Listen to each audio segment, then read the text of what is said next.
And here we go again, against the odds. It doesn't take a genius. Here are Mark and Mike.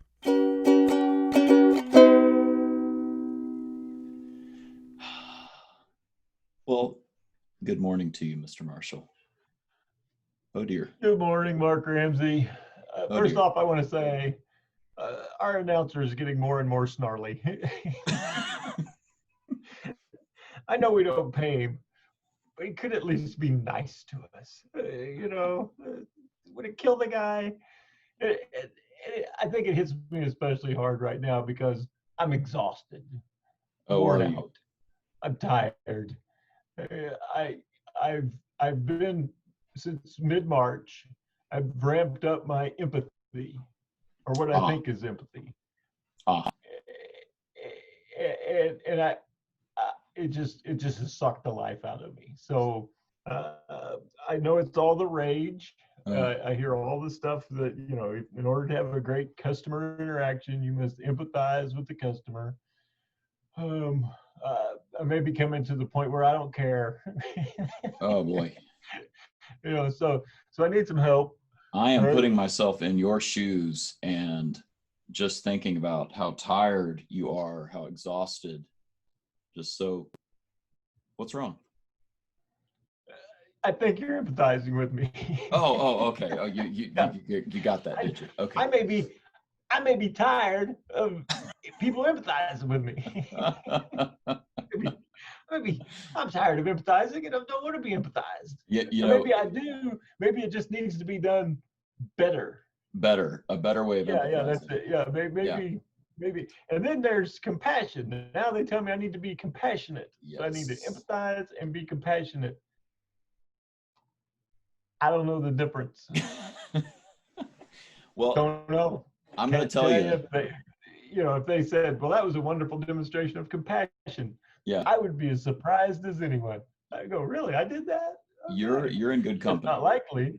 Yeah. Yeah. All right. So I know you've studied this a long time. I know it's even in your religious studies and things like that. So it goes beyond the business part of it.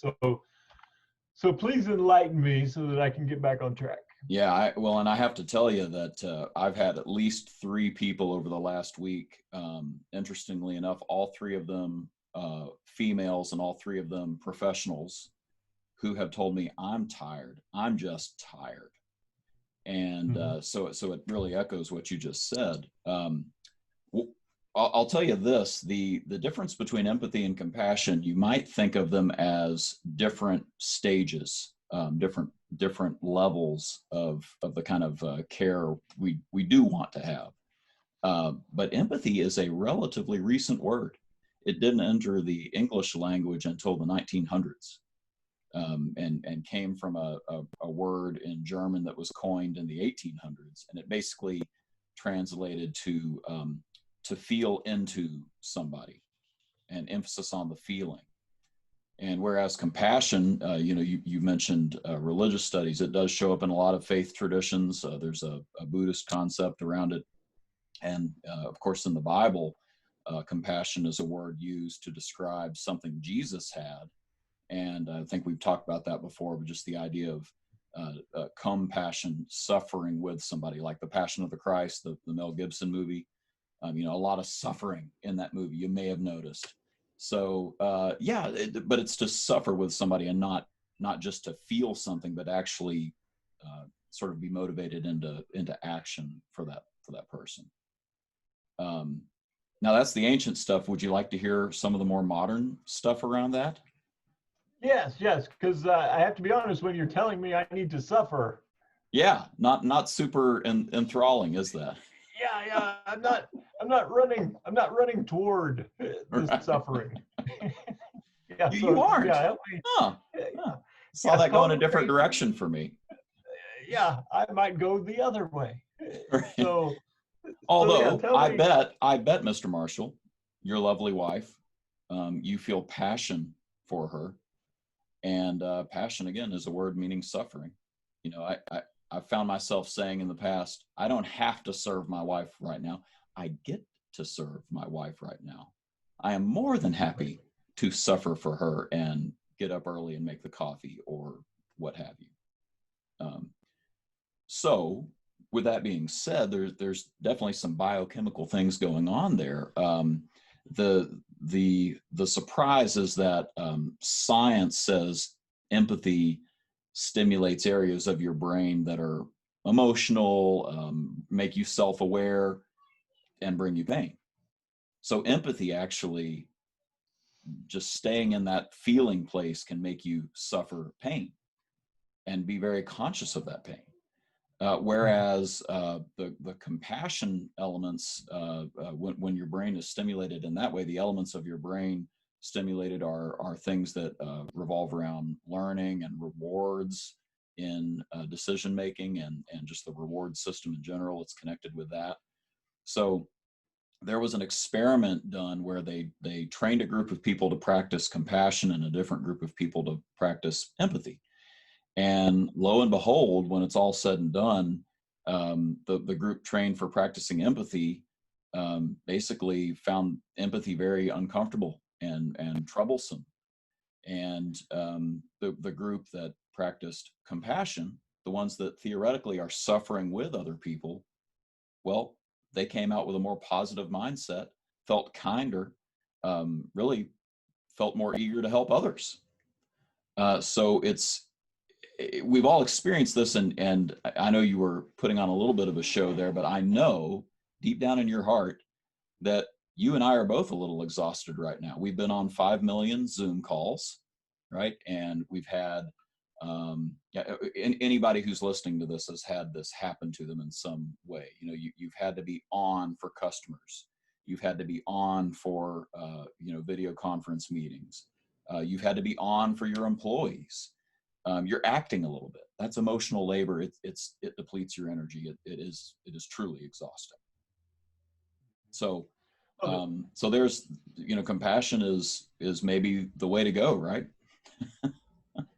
Well, it definitely sounds like it. Yeah, the empathy thing is depleting, and I think we've all figured that out. Yeah. And so compassion, yeah, if I can get into a space where I'm not only feeling what they're feeling, but then I'm learning, right, and I can make effective decisions within that.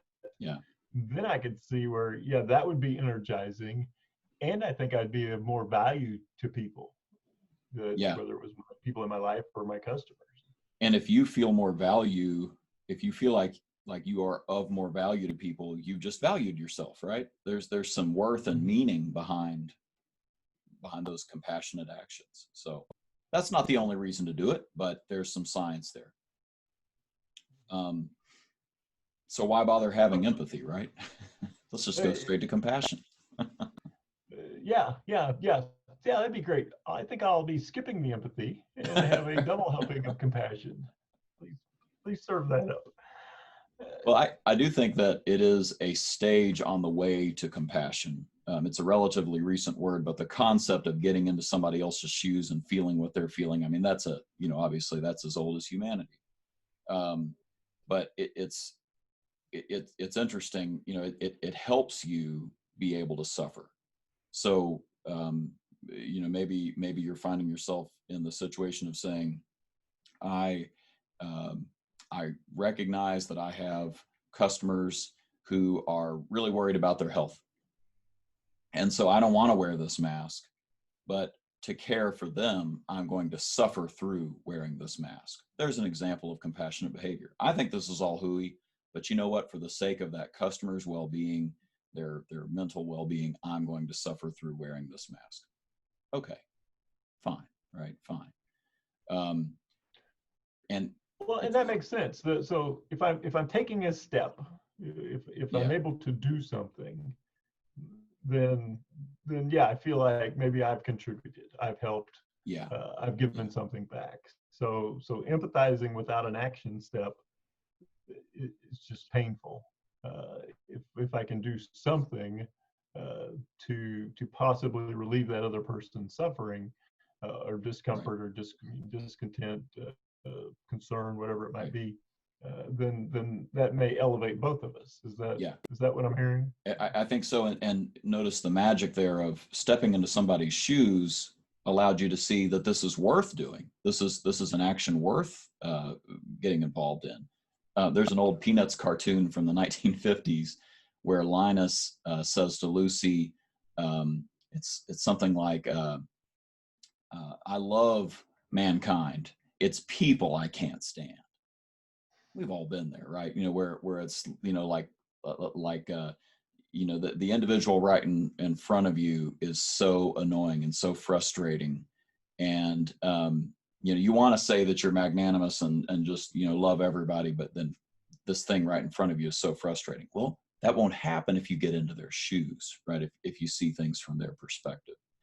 It shows up in ancient literature. There's a crucial scene in the Iliad, this epic poem about the siege of Troy. Long story short, Prince Hector of Troy is slaughtered by Achilles, the big hero. Brad Pitt. Don't hurt me, Mike Marshall. Don't hurt me. Movie version. I saw the movie. Oh, sorry. Okay. You're not being very empathetic to me. So anyway, so Achilles kills Hector because Hector killed his friend. And of course, there's a huge backstory there, but long story short, Achilles begins dragging the corpse of Prince Hector around behind his horse. He's not just going to kill this guy. He's going to demean his very body, just rob every bit of dignity he can from Hector because he's so angry about the loss of his friend. And there's this crucial scene where King Priam of Troy sneaks into Achilles' tent to beg for his son's corpse so that he can go bury his son. And it's clear in the way the text flows that nothing really convinces Achilles to give back the body until Priam brings up, think about your dad and what it would be like if he had to bury you. And it says that Achilles begins to weep. And of course we know, right, that, the Achilles heel, right? Achilles eventually, it's prophesied that he's going to die young. He's going to get lots of glory, but he's going to die young. And because he has this weakness with his heel. So basically he sits there and cries, remembering his dead friend that Hector killed and remembering his dad and what his dad's going to have to do, while Priam sits there and weeps over his own son who's lying dead in the tent, lying dead in the camp. And so it's not until Priam gets Achilles to be empathetic that action happens and Achilles gives back the corpse and gives the man food and so on and so forth. So this is an ancient thing, but notice how painful that whole event was that I just described, right? I mean, it took courage for Achilles to kind of open up and start crying in front of Priam and let his heart out there. And what was his heart? His heart was in turmoil, thinking about how crappy this was and how bad his dad is going to feel. So I think a big key here is, how can we do that kind of empathy without completely going to a negative place all the time, exhausting ourselves, depleting ourselves, as you've said? That's a big part of this. Right. Well, and I'm sure you've studied this a lot. There's got to be three things that we can do. There's always three things we can do. Right. There is always three things. I don't know why, but I've noticed in life, there's always three things. Yeah.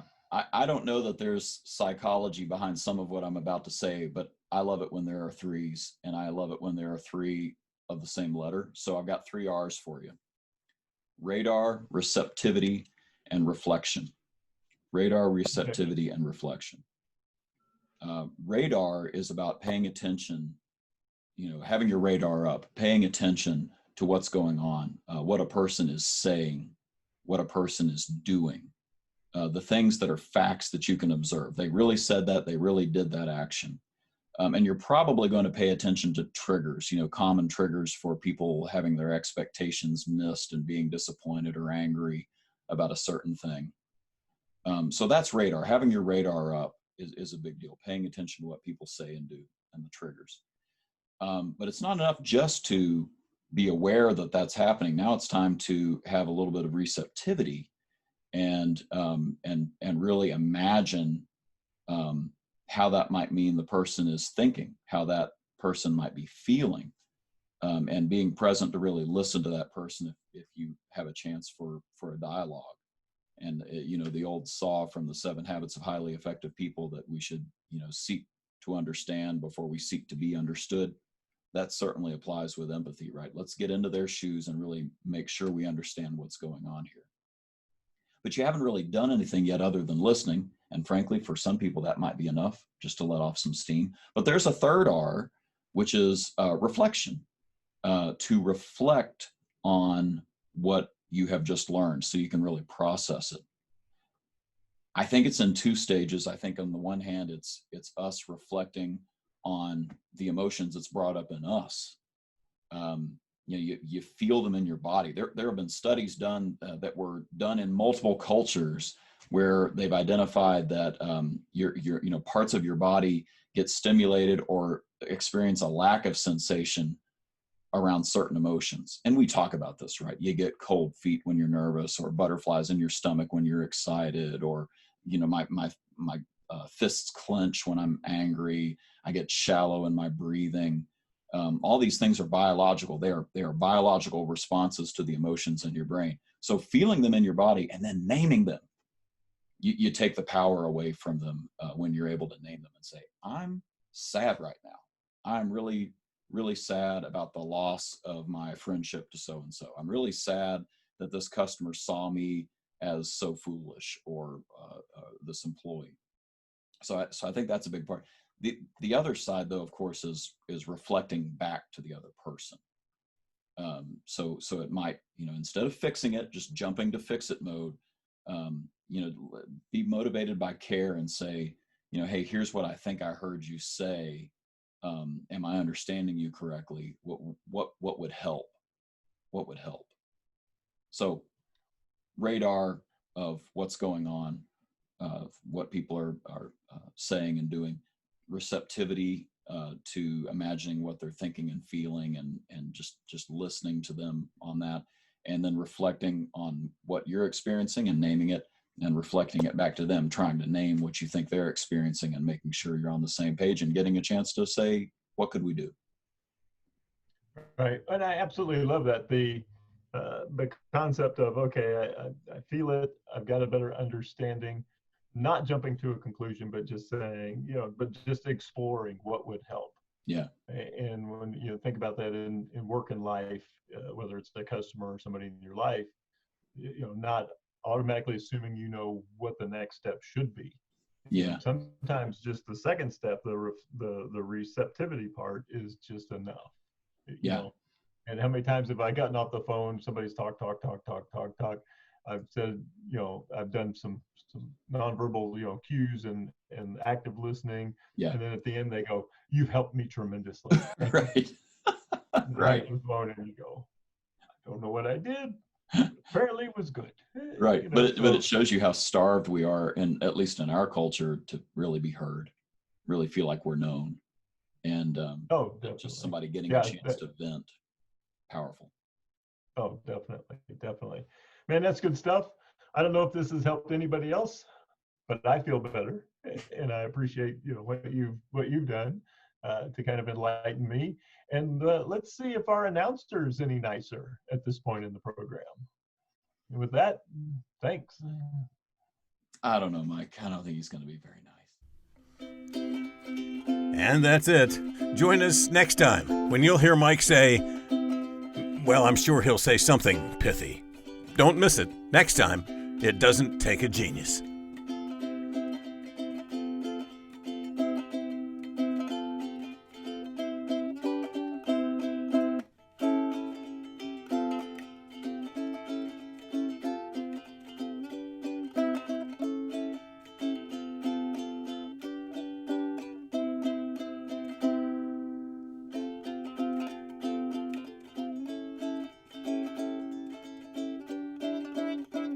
That's good enough.